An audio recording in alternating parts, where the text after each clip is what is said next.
Bonjour à tous, cette vidéo j'ai envie de vous la proposer depuis longtemps. On accueille assez peu de public ici parce qu'on est dans une résidence privée, alors j'essaie de pas trop déranger les habitants. J'ai trouvé que vous le faire visiter et en même temps faire une synthèse de la série 30 jours pour y penser, c'était une sorte de cerise sur le gâteau, un gâteau qui a pris 30 jours à faire. Et vu que j'ai souvent reçu beaucoup de commentaires sur le jardin depuis ses débuts, avec cette vidéo, je voulais répondre à des interrogations, faire plaisir avec de belles images bien sûr, mais aussi faire un retour d'expérience sur ce qu'on a vécu pendant 5 ans. La première chose qui saute aux yeux de la plupart des gens, c'est le côté désorganisé du jardin. En tout cas, c'est l'impression qu'ils en ont. Il y a beaucoup de végétation, parfois on a à peine la place de passer, il faut le dire.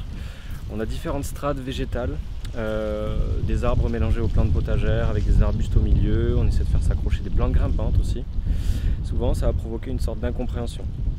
Vraiment, dans les débuts, le jardin était plutôt mal vu. En tout cas, il y avait de nombreux retours qui ne faisaient pas rêver. Mais j'avais l'impression que c'était la bonne façon de conduire un jardin sur le long terme. Et le temps que tout pousse, tout s'améliore, que la biodiversité revienne, c'était pas évident, notamment avec les gestionnaires de la résidence. On a même failli se faire éjecter un jour, mais ça s'est pas fait. Aujourd'hui, on reçoit plus de retours positifs et même depuis l'extérieur de la résidence, ça veut dire que les gens de l'intérieur en parlent positivement. Au départ, c'était une création collective et non permaculturelle. On était simplement quelques voisins motivés, on s'est réunis, on a commencé à poser ça sur le papier. Puis au bout d'un moment, ça se mettait en place avec l'accord de la résidence.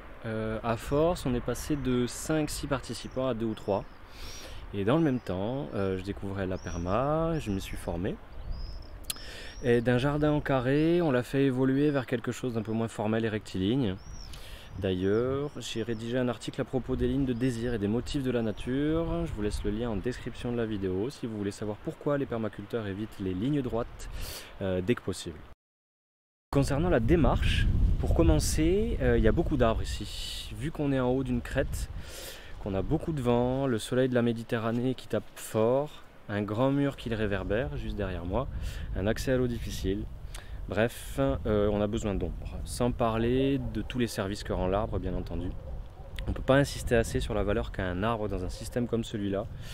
D'ailleurs, de nombreux permaculteurs de grande renommée militent pour reforester et accueillir les arbres dans nos systèmes agricoles. Donc on m'en a donné, j'en ai acheté, j'ai jeté beaucoup de noyaux et pépins du haut de ma terrasse, 2 étages au-dessus du jardin. Et depuis quelques années, on voit les pêchers, abricotiers et autres fruitiers du genre germer et pousser de partout, sans compter les autres arbres que j'aime. Je pense qu'à terme, on aura une densité d'arbres trop importante, mais c'était la position de départ. Pour l'instant, on a plus besoin de nourriture que de soleil, et on a plus besoin d'ombre aussi. Et à la limite, on a encore une décennie devant nous avant que ça devienne vraiment problématique, l'ombre. Donc on a une zone centrale avec des planches de culture plutôt conventionnelles où on essaye de n'associer que 2 ou 3 cultures au maximum pour ne pas trop compliquer la gestion. On désherbe ces zones du mieux possible pour pouvoir compter sur des récoltes précises. Mais ça, c'est assez récent. En fait, j'ai commencé en mélangeant tout, dans tous les sens, en recherchant la densité et la diversité. Dans un premier temps, j'ai beaucoup plus travaillé pour le sol et la biodiversité que pour les plantes. Et j'ai l'impression que ça paye en termes de santé et de productivité du jardin, même si au début je produisais très peu en comparaison avec du jardinage classique. Au final, le jardinage selon la permaculture, c'est plus une démarche à s'approprier qu'une solution clé en main, à mon sens bien entendu. Bref, dans la configuration de départ, je mélangeais tout. Je me faisais dépasser régulièrement par la végétation, alors j'ai fait évoluer le système, déjà qu'on recevait beaucoup de critiques. J'ai d'autres zones pour entretenir la biodiversité maintenant, ça fonctionne en 3 pôles. L'intensif au milieu, je vous en ai parlé. Le cygne écologique au sud, c'est là que je suis, où je sélectionne les plantes choisies tout en laissant de la place aux autres. Je fais des désherbages très sélectifs et presque jamais d'arrachage. Le sol y est couvert tout le temps. Et la 3e zone, c'est une couronne de biodiversité qui est semi-cultivée.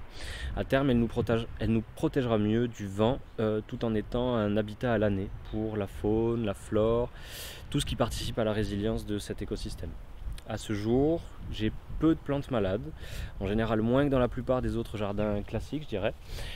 Quand ils me disent que tel ou tel légume fonctionne mal cette année, j'ai pas la même impression chez moi en tout cas. Et En même temps, bon, même si la recherche scientifique elle avance bien et qu'elle démontre plutôt bien cette démarche aujourd'hui, les associations et la biodiversité, à mon niveau ça reste une impression plutôt qu'un fait scientifique. Bon.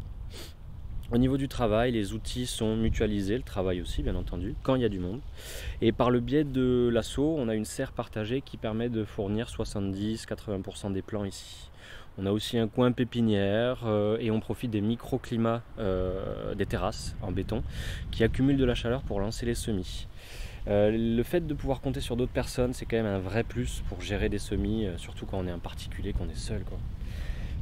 On a des cuves aussi qui sont reliées à une descente de gouttière. Le bâtiment fait 300 mètres carrés à peu près et c'est absolument insuffisant, 4000 litres, ça suffit pas, et vu qu'on ne peut pas faire de travail sérieux ici pour augmenter les capacités de stockage, on est en galère la saison chaude, on survit, il faut être honnête, un peu comme dans toute la région, mais bon voilà, le cadre fait qu'on ne peut pas améliorer ça, pas de mare, pas de cuve en plus. Alors on met des zoyas quand on peut, on couvre bien le sol, on se dit que même à la limite presque ne pas cultiver en juillet-août ça pourrait valoir le coup, mais c'est un peu difficile à intégrer quoi. Donc on survit, ce qui fait qu'on reçoit plus de commentaires négatifs en été. Donc ça serait un des premiers retours que je pourrais faire de cette expérience ici, c'est que quel est le degré de collaboration entre toutes les parties prenantes, c'est une question à se poser. Des fois on a un peu eu l'impression de se battre contre des moulins ici, alors que dans un autre lieu probablement on aurait eu des personnes beaucoup plus motivées. Puis ça on ne pouvait pas le savoir, hein. Alors commencez par essayer d'avoir un point d'eau sûr, en vous assurant que le propriétaire ne vous tolère pas juste pour le plaisir, pour vous faire plaisir, mais qu'il est vraiment animé par la démarche. C'est super important à mon sens. Et bien entendu c'est ce qu'on n'a pas fait nous au début, mais bon, c'est comme ça qu'on apprend. Un dernier point de la démarche, c'est la place accordée aux plantes sauvages qu'on appelle les adventices. Je me suis rendu compte qu'elles portaient faussement le nom de mauvaises herbes, alors qu'une bonne moitié ici elles sont comestibles. Et donc en plus de multiplier les ressources pour la faune locale, qui contribue donc comme je le disais à l'équilibre du jardin, ça donne une nourriture de quand même bien meilleure qualité nutritive en général que les plantes cultivées, et ça demande aucun travail quoi. C'est hyper important de le garder en tête ça, meilleure qualité pour moins de travail. Moi perso, si je suis chef d'entreprise, je cours vers une solution qui est plus rentable comme celle-là, alors pourquoi pas des particuliers à l'échelle d'un jardin. Ça nécessite un investissement, une forme d'apprentissage, mais je pense que c'est une démarche qui sert tout le monde. La nature s'épanouit, l'humain récolte les fruits sans s'épuiser. Et on sèche aussi les plantes avec un séchoir solaire, une plante qui dépasse dans une allée, tchac, coupe, direction le séchoir. Et on fait en sorte donc que le plus de mouvements possible devienne une récolte. C'est vraiment un idéal que j'ai envie d'atteindre petit à petit. On avait une sorte de gazon qui poussait sur une terre plus ou moins de remblai. D'un point de vue de la fertilité, c'est pas ce qu'on pouvait appeler une terre maraîchère clairement. Et j'ai choisi plusieurs solutions, mais j'étais très limité dans le sens où je n'ai utilisé pratiquement qu'un vélo cargo pour tout transporter. J'ai une vidéo à ce sujet. Petit à petit, je récupérais des aiguilles de pin dans mon quartier, de la tonte dans la résidence, des déchets d'élagage, du marc de café dans les commerces voisins, du compost, grâce au composteur collectif qui est tout au fond là-bas, qu'on a installé dans la résidence donc, et aussi mes toilettes sèches, jusqu'à fertiliser à l'urine. Encore une vidéo là-dessus si vous voulez aller la voir, ainsi qu'un article, et les liens en description toujours. On couvre pratiquement toute l'année le sol des cultures, et quand on a suffisamment de biomasse, on couvre les allées aussi. Ça fait du compost sur place et ça limite le désherbage des allées. En conclusion, si je devais aller à l'essentiel pour ce jardin, je pense au fait d'accorder de la confiance et du temps à la nature, et garder cette confiance malgré la pression qu'on reçoit des autres en quelque sorte. On sait que la nature crée l'abondance sans qu'on ait à intervenir, c'est même en n'intervenant pas qu'elle s'exprime le mieux en quelque sorte, mais elle a son propre rythme et clairement on n'a pas le même. En plus, on atteint les limites de ce que notre planète peut fournir comme ressources, et en parler, ça suscite facilement la controverse. Je crains que les humains aient quelques difficultés à comprendre la même chose au même moment, surtout vu la quantité gigantesque d'informations disponibles et la taille de nos sociétés en nombre d'humains. Puis donc, il y a toutes les mécaniques de biais, de déni qui se mettent en place, et toi, tu es là, au milieu, à te dire qu'avoir confiance dans les capacités de la nature, ça va nous sauver. J'ai souvent douté, mais aujourd'hui, je crois que ça en valait la peine et il n'y a plus qu'à continuer à faire confiance jour après jour. Donc pour résumer, on sait qu'il est nécessaire de changer des choses dans notre mode de vie, que se mettre au diapason les uns des autres ça prend grave du temps, que la nature a son propre rythme, qu'on a tout intérêt à respecter et que pas de chance c'est pas le même que le nôtre. Bon, magnifique, hein, n'est-ce pas? Donc le point majeur, patience et compréhension. Par bonheur, on peut cultiver cet état d'esprit, alors je vous souhaite du bon temps à méditer là-dessus. Ciao ciao!